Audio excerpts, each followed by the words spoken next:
What's up everyone and welcome to my channel where we cover the spooky, the creepy, the paranormal, the witchy, and sometimes I bake. Why? What do these have to do with each other?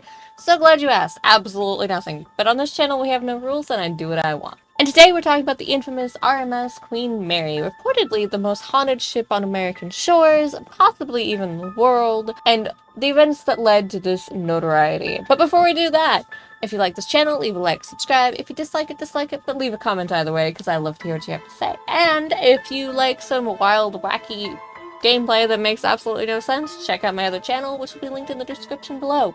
Let's get started!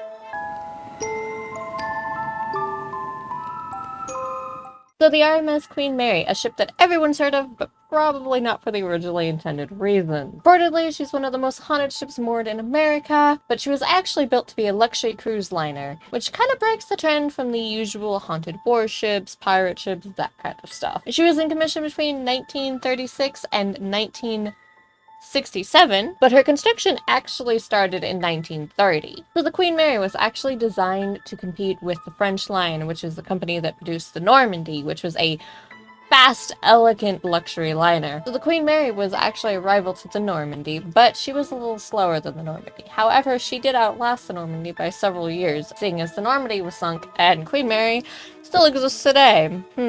Maybe faster isn't always the best idea. Queen Mary was Britain's first go at a 1,000-foot liner. She weighed over 81,000 tons and could hold a little over 2,000 passengers at the time. She had major luxuries like swimming pools, multiple swimming pools, library, a hospital fully decked out, gymnasium, all of that fun stuff. She was the height of transatlantic luxury, but obviously for a very steep price, right? But then time passed on, World War II rolls around, we know exactly how that all ended up, so obviously the Queen Mary, being a very large liner, stripped of all of her luxuries, painted ghost gray, and became one of the fastest, largest transport ships for Allied troops. Which is actually how she got her nickname, which I think is probably how most of us know her, even if we haven't ever heard of the US, or the RMS Queen Mary, you've probably heard her nickname, the Grey Ghost. It's been used in a lot of media, a lot of different, like, legends, stuff like that.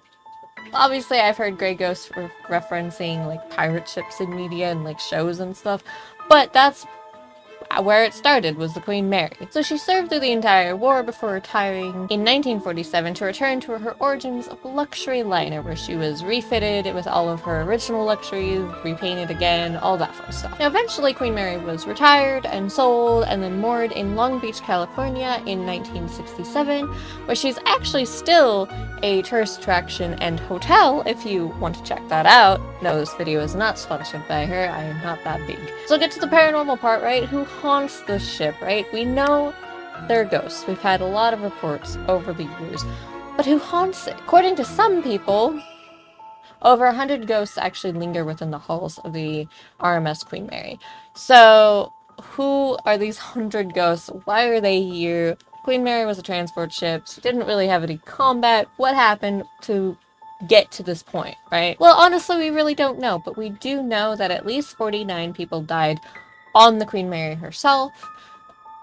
Weirdly enough, considering her notoriety, almost all of those are either accidental or natural deaths. We have no reports of foul play that we are aware of, and she really didn't see any combat, so kind of interesting there. However, just because she didn't see any combat doesn't mean that she didn't have any run-ins, and the most notable one being when the RMS Queen Mary actually accidentally rammed the HMS Caraco, which, not great. The HMS Caraco was actually a smaller escort ship for the Queen Mary. They were on the same side, and they escorted her in a zigzag pattern because back in World War II, U-boats were a big problem.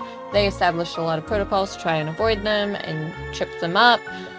Zigzag pattern was one of them. However, something got mixed up in the communications. The Caraco thought it was going to zig, the Queen Mary thought it was going to zag, and ended up with a collision course. The Queen Mary sliced the Caraco in half. Queen Mary continued on because, again, U-boats were a big problem. She couldn't stop. She had troops on board. She was one of the most valuable transport ships in World War II at the time. They couldn't risk her being attacked by U-boats, so she continued on, radioing in, "Hey, I kind of lost my escort ship. may have accidentally killed it. Could you go help them? Which they did. That being said, by the time they got there, the Krakow was mostly sunk.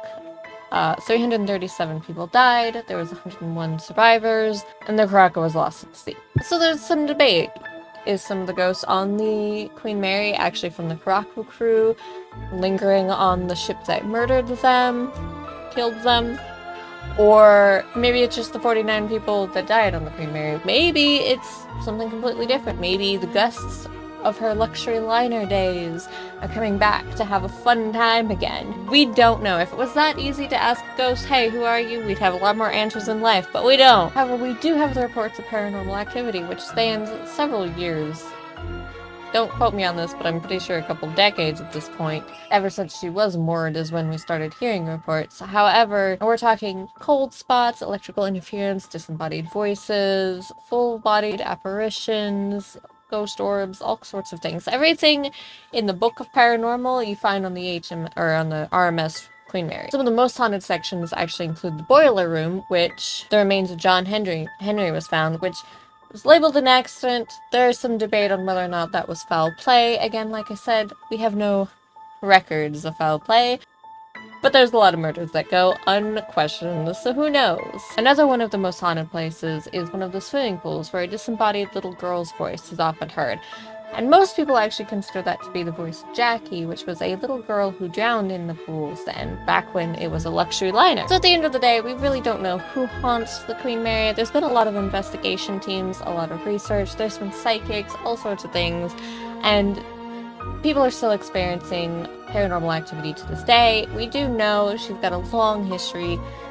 Could it be the crew of the Krakow? Perhaps. Could it be the crew of the Queen Mary at the time, feeling guilt over the Krakow? Could be. Could it be people revisiting from their luxury liner days, even if they hadn't died on the Queen Mary? Also possible. Could be residual, probably a combination of a lot of things, let's be fair. What we do know is she is still considered the most notoriously haunted ship moored in America today. Her history is really interesting. She went from luxury liner to transport ship in World War II to back to luxury liner. Now she's a hotel. Seems like no matter what, we can't argue that the Queen Mary's heart is to be escorting people.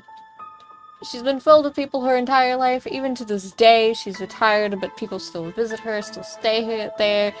That is a lot of energy to echo in those halls, and so the history of Queen Mary will live on, as the ship does as well. Anyway, that's it for today. Hope you liked this video. Leave a comment if you did, leave a comment if you didn't. I always like to hear what you have to say, and give me ideas if there's anything you want to see me discuss, and I will see you in the next time.